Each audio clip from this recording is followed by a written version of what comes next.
Hi hello ನಮಸ್ಕಾರ. ನೀವು ನೋಡ್ತಾ ಇದ್ದೀರಾ ಮಾಹಿತಿ ನಾಲೆಡ್ಜ್ ಸಿಂಪ್ಲಿಫೈಡ್. ನಾನು ನಿಮ್ಮ ಮಹೇಶ್. ಬಹಳಷ್ಟು ಕಂಪ್ನಿಗಳು ತಮ್ಮ ಪ್ರಾಫಿಟ್ ಆ್ಯಂಡ್ ಲಾಸ್ ಸ್ಟೇಟ್ಮೆಂಟ್ ಅಥವಾ ಫೈನಾನ್ಷಿಯಲ್ ಸ್ಟೇಟ್ಮೆಂಟ್ನಲ್ಲಿ ಲಾಭವನ್ನು ಹೊಂದಿದ್ದರೂ ಸಹಿತ ಕಂಪನಿಯನ್ನು ಮುನ್ನಡೆಸೋದಕ್ಕೆ ಸಾಧ್ಯ ಆಗ್ತಾ ಇಲ್ಲ, ಕಂಪನಿಯನ್ನು ಮುನ್ನಡೆಸೋದ್ರಲ್ಲಿ ವಿಫಲವಾಗ್ತಾ ಇದ್ದಾವೆ. ಇದು ಯಾಕೆ ಅಂತ ನಿಮಗೆ ಡೌಟ್ ಬಂದಿದ್ರೆ ಮೊದಲು ನೀವು ಅರ್ಥ ಮಾಡ್ಕೋಬೇಕಾಗಿರೋದು ಪ್ರಾಫಿಟ್ ಮತ್ತು ಕ್ಯಾಶ್ ಫ್ಲೋ ನಡುವಿನ ವ್ಯತ್ಯಾಸ. ನನ್ನ ಇಂದಿನ ಈ ವಿಡಿಯೋದಲ್ಲಿ ನಿಮಗೆ ಪ್ರಾಫಿಟ್ ಮತ್ತು ಕ್ಯಾಶ್ ಫ್ಲೋ ನಡುವಿನ ವ್ಯತ್ಯಾಸವನ್ನು ಅತ್ಯಂತ ಸರಳವಾದ ರೀತಿಯಲ್ಲಿ ತಿಳಿಸ್ಕೊಡ್ತೇನೆ. ಮೊದಲು ಪ್ರಾಫಿಟ್, ಲಾಭ. ಈ ಪ್ರಾಫಿಟ್ ಅನ್ನೋದು ಪ್ರಾಫಿಟ್ ಅಂಡ್ ಲಾಸ್ ಸ್ಟೇಟ್ಮೆಂಟ್ ಅಥವಾ ಫೈನಾನ್ಷಿಯಲ್ ಸ್ಟೇಟ್ಮೆಂಟ್ನಲ್ಲಿ ಕಂಡು ಬರುವಂತ ಒಂದು ಸಂಖ್ಯೆ. ಇದು ಹೇಗೆ ಬರ್ತದೆ ಅನ್ನೋದನ್ನು ನೋಡೋಣ.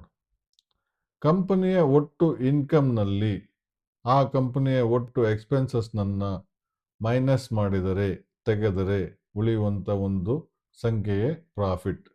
ಇದಕ್ಕೆ ಒಂದು ಸಿಂಪಲ್ ಉದಾಹರಣೆಯನ್ನು ಕೊಡೋಣ.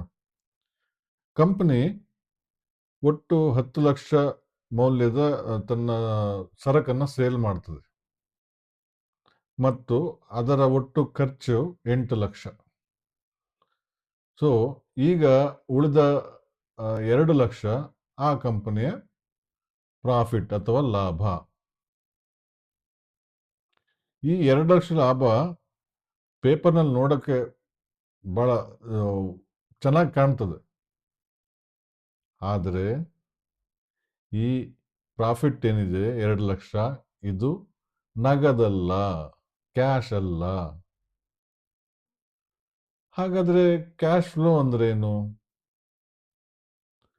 ಕ್ಯಾಶ್ ಫ್ಲೋ ಅಂದ್ರೆ ಒಂದು ಕಂಪನಿಗೆ ಒಳಬರುವ ಮತ್ತು ಕಂಪನಿಯಿಂದ ಹೊರಹೋಗುವ ನಗದು ಅಥವಾ ಹಣದ ವ್ಯವಹಾರ ಅಂತ ಏನ್ ಕರಿತೇವೆ, ಅದು ಕ್ಯಾಶ್ ಫ್ಲೋ. ಕ್ಯಾಶ್ ಫ್ಲೋ ಕಂಪನಿಯ ಪ್ರಾಫಿಟ್ ಮೇಲೆ ಅಥವಾ ಕ್ಯಾಶ್ ಫ್ಲೋ ಮತ್ತು ಪ್ರಾಫಿಟ್ ಹೇಗೆ ಒಂದಕ್ಕೊಂದು ಸಂಬಂಧವನ್ನು ಹೊಂದಿದೆ ಎಂದು ನೋಡೋದಾದ್ರೆ, ಒಂದು ಸಿಂಪಲ್ ಉದಾಹರಣೆಯನ್ನು ನೋಡೋಣ. ಒಂದು ಕಂಪನಿ ಮೇಲೆ ತಿಳಿಸಿದ ರೀತಿಯಲ್ಲೇನೆ 10 ಲಕ್ಷ ಮೌಲ್ಯದ ತನ್ನ ಸರಕನ್ನು ಸೇಲ್ ಮಾಡ್ತದೆ. ಆದರೆ ಇಲ್ಲಿ ನೀವು ಗಮನಿಸಬೇಕು, ಈಗ ಕಂಪನಿ ಸೇಲ್ ಮಾಡಿರೋದು 10 ಲಕ್ಷ ಮೌಲ್ಯದ ಸರಕು ಕ್ರೆಡಿಟ್ ರೂಪದಲ್ಲಿ, 3 ತಿಂಗಳ ಕ್ರೆಡಿಟ್ ರೂಪದಲ್ಲಿ, ಅಂದರೆ ತನ್ನ ಕಸ್ಟಮರ್ಗೆ ಸಾಲದ ರೀತಿಯಲ್ಲಿ ಸೇಲ್ ಮಾಡಿದೆ. ಆದರೆ ಕಸ್ಟಮರ್ ಪೇಮೆಂಟ್ ಮಾಡೋದು 3 ತಿಂಗಳ ನಂತರ, ಅಂದ್ರೆ 90 ದಿನದ ನಂತರ ಕಸ್ಟಮರ್ ನಿಮಗೆ ಪೇಮೆಂಟ್ ಅನ್ನ ಮಾಡ್ತಾನೆ. ದಟ್ ಮೀನ್ಸ್ ಇವತ್ತು ನಿಮ್ಮ ಬುಕ್ಸ್ ಅಲ್ಲಿ ಪ್ರಾಫಿಟ್ ರೆಕಾರ್ಡ್ ಆಗಿದೆ, ಆದರೆ ನಿಮ್ಮ ಬಳಿ ಕ್ಯಾಶ್ ಬಂದಿಲ್ಲ. ಆದರೆ ಕಂಪನಿಯ ತಿಂಗಳ ಖರ್ಚುಗಳು, ಅಂದರೆ ಸಿಬ್ಬಂದಿ ಸಂಬಳ, ಕಚೇರಿ ಬಾಡಿಗೆ, GST ಟ್ಯಾಕ್ಸ್ ಪಾವತಿ ಇರ್ಬೋದು, ವೆಂಡರ್ ಪೇಮೆಂಟ್ ಇರ್ಬೋದು. ಕೈಯಲ್ಲಿ ಕ್ಯಾಶ್ ಇಲ್ಲ ಅಂದರೆ ಕಂಪನಿ ಖಂಡಿತ ಸಂಕಷ್ಟಕ್ಕೆ ಸಿಲುಕ್ತದೆ, ಲಾಭದಲ್ಲಿದ್ದರೂ ಸಹಿತ. ಈ ಸಂಕಷ್ಟದಿಂದ ಪಾರಾಗಲು ಕಂಪನಿಗಳಿಗೆ ಸಾಧ್ಯ ಇಲ್ಲ. ಸೊ ಕಂಪನಿಗಳು ಯಾಕೆ ವಿಫಲ ಆಗ್ತಾ ಇದ್ದಾವೆ? ಇದೇ ಕಾರಣಕ್ಕೆ ಕಂಪನಿಗಳು ವಿಫಲ ಆಗ್ತಾ ಇರೋದು. ಅವು ಲಾಭದ ಮೇಲೆ ಮಾತ್ರ ಗಮನ ಕೊಡ್ತಾ ಇದ್ದೇವೆ ಸ್ನೇಹಿತರೆ, ಆದರೆ ಕ್ಯಾಶ್ ಫ್ಲೋ ಮ್ಯಾನೇಜ್ಮೆಂಟ್ ಅನ್ನ ನಿರ್ಲಕ್ಷ್ಯ ಮಾಡ್ತಾ ಇದ್ದಾವೆ. ಹೀಗಾಗಿ ಕಾರ್ಪೊರೇಟ್ ನಲ್ಲಿ ಒಂದು ಸ್ಟೇಟ್ಮೆಂಟ್ ಇದೆ ಸ್ನೇಹಿತರೆ, profit is N opinion but cash is reality. ಹಿಂದಿನ ವಿಡಿಯೋದಲ್ಲಿ ನಾವು ಏನನ್ನ ತಿಳಿದುಕೊಂಡ್ವಿ ಅನ್ನೋದನ್ನ ಸಂಕ್ಷಿಪ್ತವಾಗಿ ನೋಡೋಣ.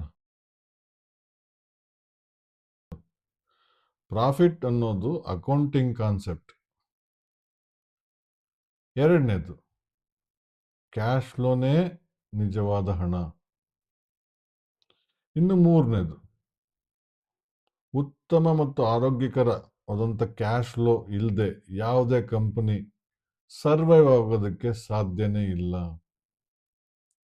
ನನ್ನ ಇಂದಿನ ಈ ವಿಡಿಯೋ ನಿಮಗೆ ಪ್ರಾಫಿಟ್ ಮತ್ತು ಕ್ಯಾಶ್ ಫ್ಲೋ ನಡುವಿನ ವ್ಯತ್ಯಾಸವನ್ನು ಅರ್ಥ ಮಾಡಿಸಿದ್ದೇ ಆದಲ್ಲಿ ನೀವು ನನ್ನ ಚಾನಲ್ನ ಲೈಕ್ ಮಾಡಿ, ಶೇರ್ ಮಾಡಿ, ಹಾಗೆ ಸಬ್ಸ್ಕ್ರೈಬ್ ಮಾಡಿ.